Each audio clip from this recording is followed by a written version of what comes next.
Россия способна полностью уничтожить США и Европу за 30 минут. Удивительное количество людей даже не догадывается об этом. Нет, это не слова кремлевского пропагандиста Киселева о всем мире в труху. Не спирт в организме бывшего президента России Медведева. Апокалипсиса уже в пути. Это мнение Илона Маска, самого богатого человека в мире, который летает в космос и пересаживает мир на электромобили и регулярно распространяет про Украину отборную дичь и явно российскую пропаганду. 7 сентября 2023 года CNN опубликовала статью, в которой цитировали отрывок из новой биографии Маска. В ней говорится, что в прошлом году Илон якобы секретно приказал отключить Starlink у берегов Крым, чтобы сорвать атаку украинских морских дронов на Черноморский флот России в Севастополе. В статье утверждалось, что Маск общался с высокопоставленными российскими чиновниками и очень испугался ядерного удара в ответ за Крым. Позже он уточнил, что в Крыму Starlink не работал, а Украина просила его включить для своей операции, но Маск отказался. От государственных органов Украины пришел срочный запрос на активацию Starlink аж до Севастополя. Очевидно, что целью было потопить большую часть российского флота. Если бы я согласился на это, то SpaceX стала бы участником Великой войны и эскалации конфликта, написал бизнесмен в Twitter. Маск хотел спасти мир от ядерной войны, но по сути спас только российских оккупантов и их технику ценой жизни украинцев, которых постоянно обстреливает этот же флот России. Затем ВСУ научились бить по Крыму без помощи Маска, и ядерный удар был разве что по печенке бывшего президента России Медведева. Это далеко не первый эпизод, когда миллиардер подыгрывает державе-террористу, и кажется, что его роль гораздо больше, чем главного дурачка Twitter. Давайте сегодня поговорим о Илоне Маске. Он, самый дорогой заграничный актив России, уничтожает одну из самых влиятельных социальных сетей в мире, отдавая ее пропагандистам, конспирологам, создателям фейков. С каких пор он так влюбился в Россию, какую угрозу Украине представляет, и при чем здесь Дональд Трамп?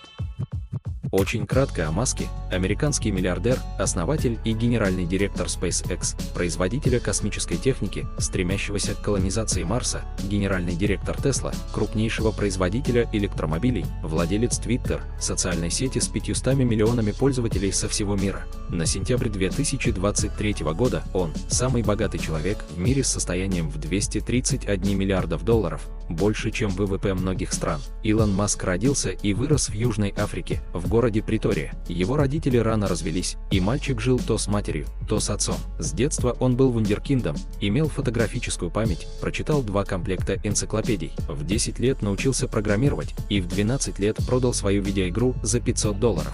В школе над ним издевались, били, и Илону даже пришлось восстанавливать сломанный нос. В 17 лет он поступил в Королевский университет в Канаде, а затем переехал в США. В 24 года он переехал в Калифорнию, чтобы поступить в Стэнфорд, но вместо этого начал заниматься бизнесом и не ошибся.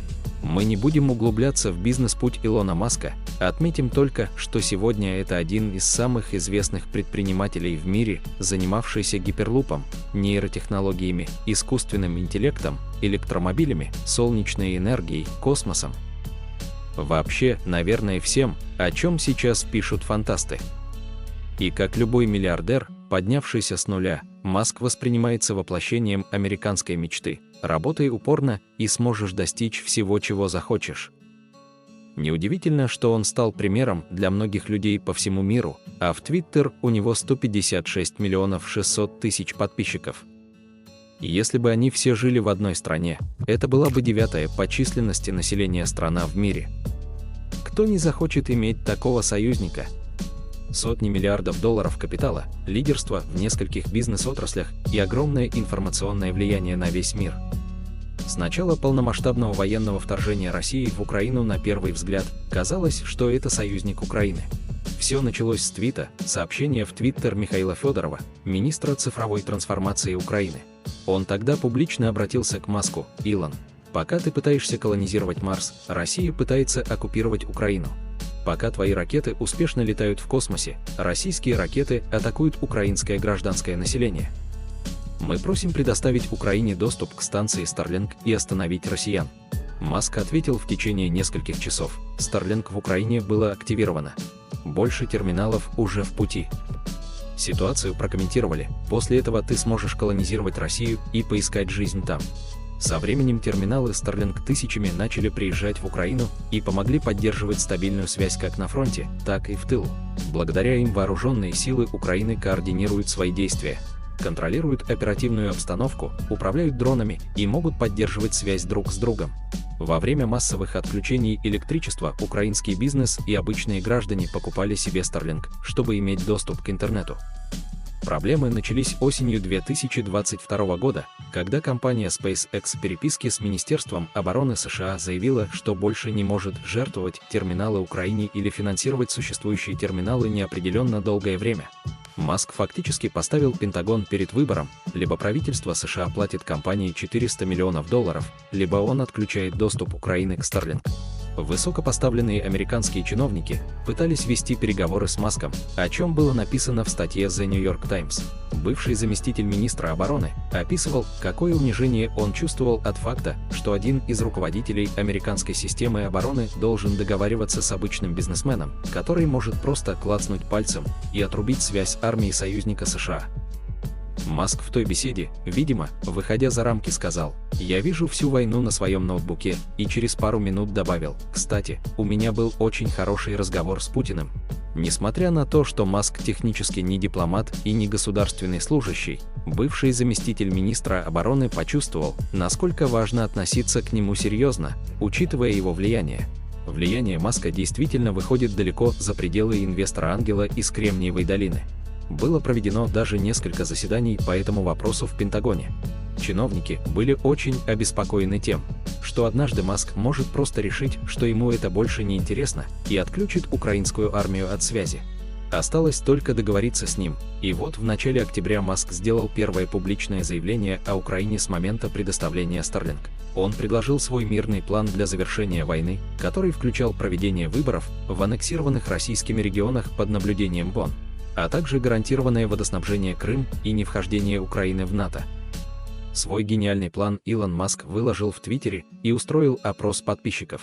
Из 2 700 000 опрошенных 59% проголосовали против. Хотя какое это вообще имеет значение? В ситуацию вмешался даже президент Украины Владимир Зеленский и провел свой опрос: какой Илон Маск вам нравится больше, тот, который поддерживает Украину, или тот, который поддерживает Россию? В этом опросе приняло участие почти столько же людей, 2 400 000, и 79% выбрали Маска, который поддерживает Украину. Конечно, нет смысла анализировать мирные планы Маска из Твиттера. Но давайте остановимся на двух моментах, втором и третьем пункте плана Маска. Он заявил, Крым формально входит в состав России, как это было с 1783 года до ошибки Хрущева. Откуда он взял такую формулировку? Человек, который родился в Южной Африке и всю жизнь занимался технологиями и бизнесом в США, вдруг начал размышлять о территории, находящейся за 10 000 километров от него, и даже называет это ошибкой Хрущева. А знает ли Маск вообще, кто это такой?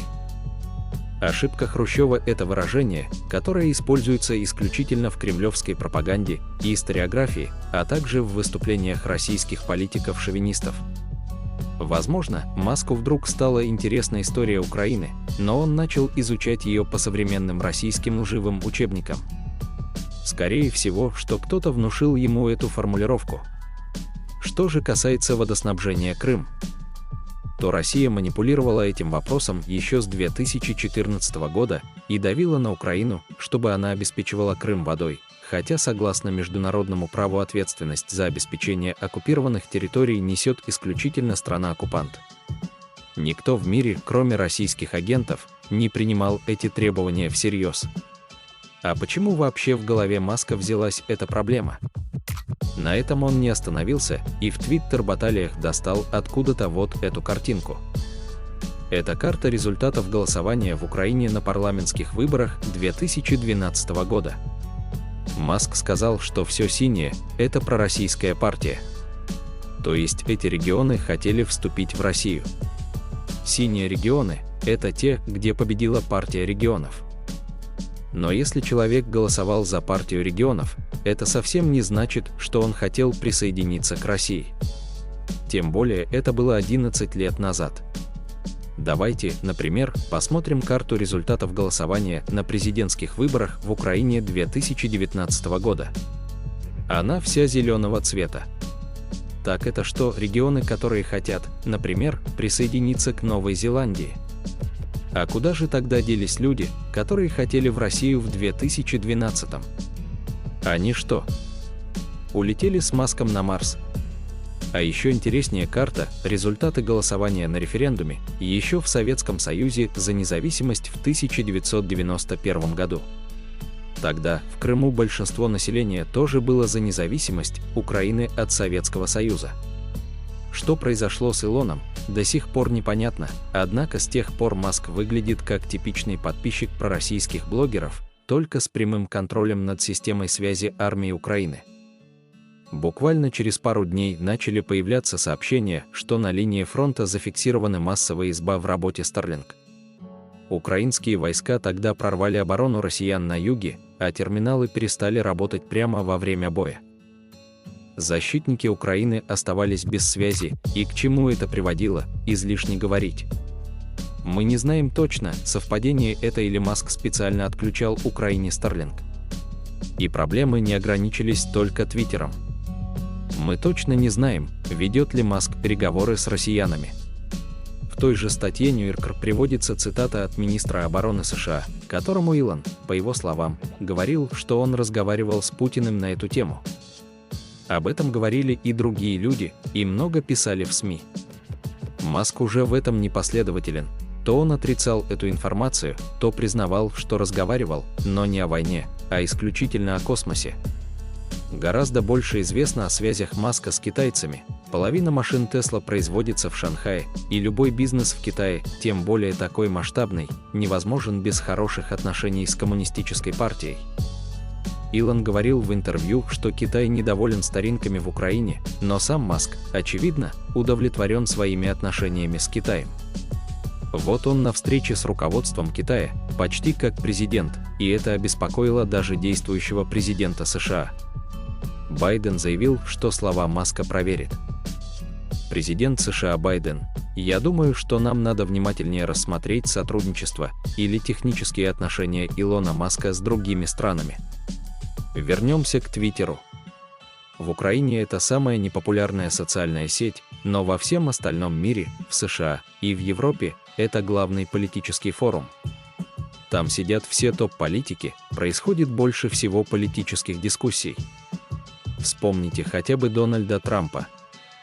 Он вообще отказывался общаться с журналистами, потому что для коммуникации ему хватало аккаунта в Твиттере. Когда мы хотим донести до мира правду о том, что происходит в Украине, наиболее эффективно это делать через Твиттер. Пользователи активно включаются в процесс, ставят хэштеги своих президентов и премьеров, массово об этом пишут и таким образом давят на власть. Тысячи их твитов с тегом правительства и требованием дать Украине оружие со временем превращаются в реальное оружие. Короче говоря, даже если у вас нет Twitter, вы должны понимать, чем он важен. В 2022 году Илон Маск купил Twitter за $44 миллиарда. Не будем вдаваться в бизнес-технические детали, поговорим только о том, что прямо на нас влияет российская пропаганда. Став собственником Twitter, Маск заявил, что одной из его задач является борьба с пропагандой, фейками, дезинформацией и ботафермами.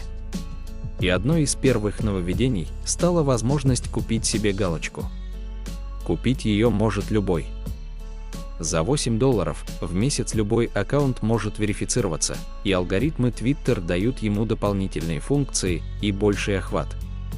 Начиная с этого момента массово увеличилось количество аккаунтов, которые продвигают российскую пропаганду. Они формально находятся за пределами России, поэтому могут приобретать голубую галочку без нарушения санкций.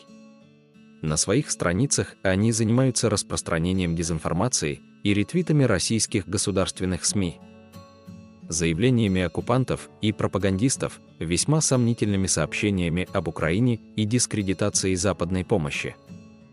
Всего за $8 алгоритмы работают на вас, а голубая галочка добавляет 100 к доверию.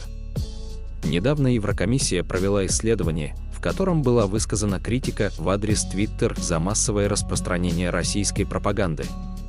За последний год распространение фейков россиян в Twitter увеличился на 25%, а количество аккаунтов, взаимодействующих с ними, увеличилось на 50%.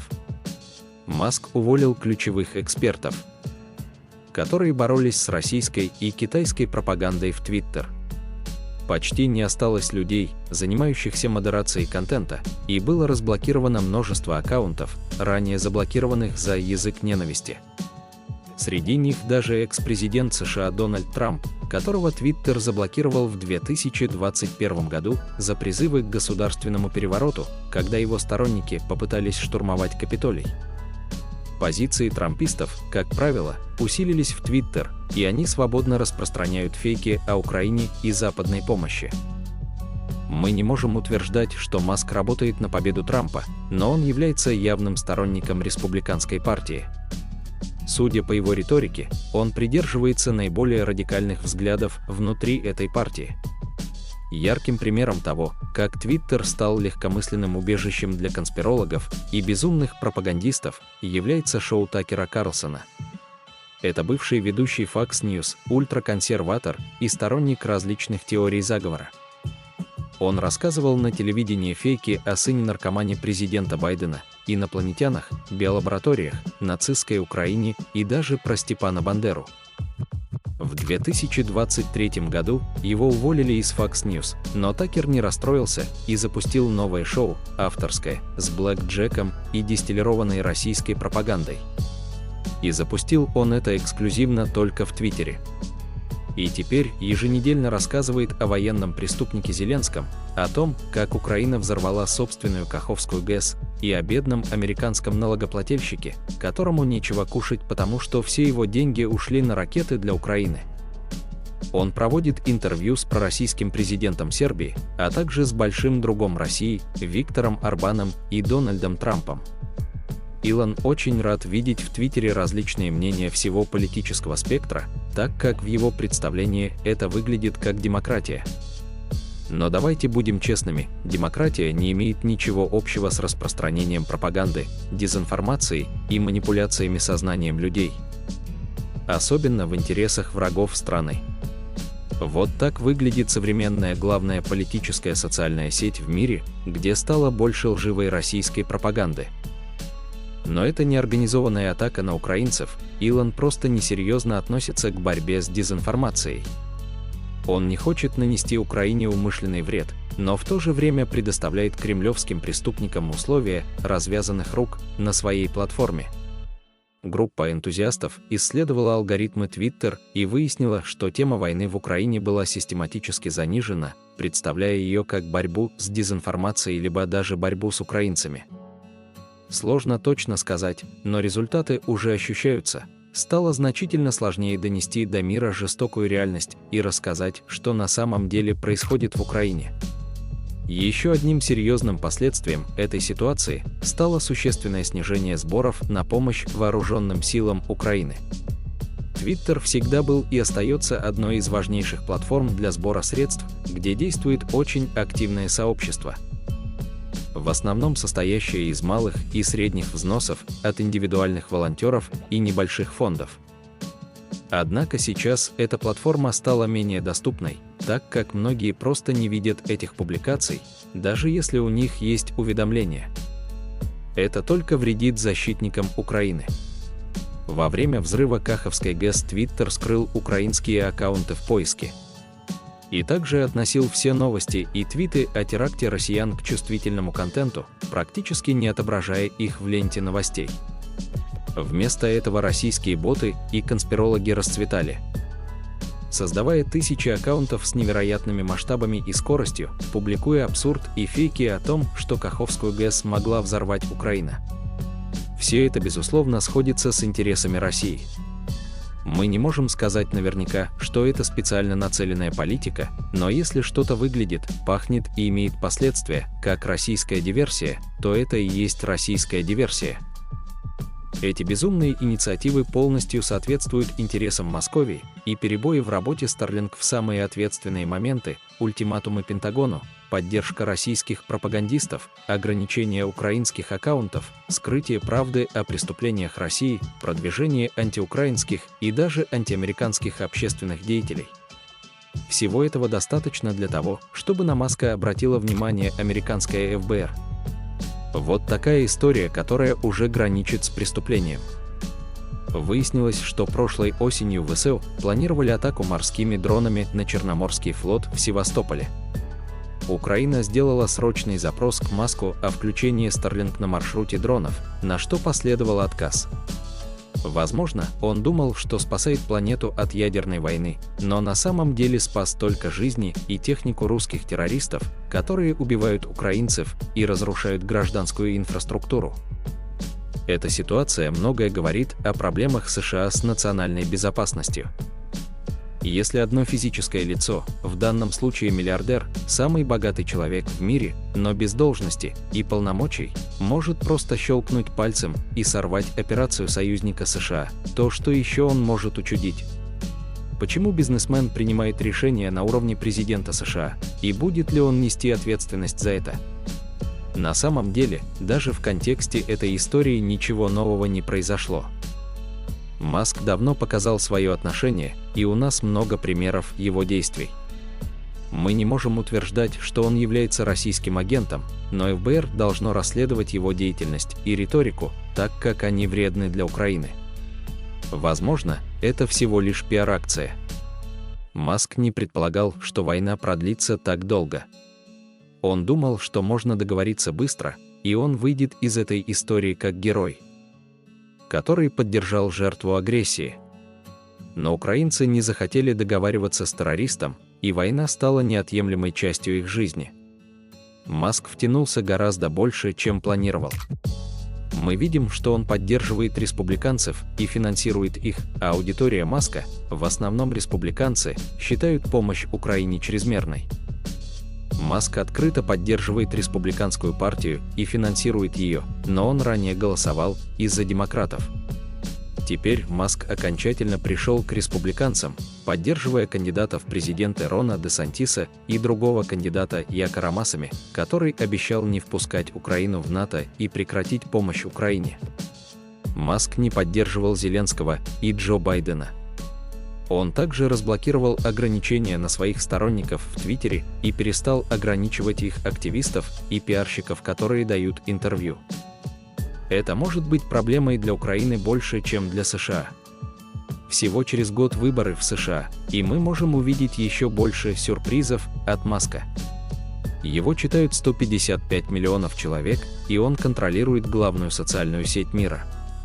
Он срывает военные операции Украины и шантажирует свое собственное правительство. Как с этим бороться? Маск не разбирается в политике, и мы не можем называть его агентом России, но его деятельность и риторика вредны для Украины. Что-то должно делать правительство США, а мы можем систематически и неутомимо распространять правду о Украине по всему миру. Война далека от завершения, и Украине критически нужна поддержка граждан и политиков на Западе. Всем спасибо за просмотр, пишите в комментариях, что вы думаете о Маске. Авантюрист, шантажист или просто дурачок? Если вам интересны такие новости, подпишитесь на наш канал, чтобы не пропустить самые новые и актуальные события. Благодарим вас за просмотр этого видео. Если оно было интересным, перешлите своим друзьям. Им будет очень приятно ваше внимание.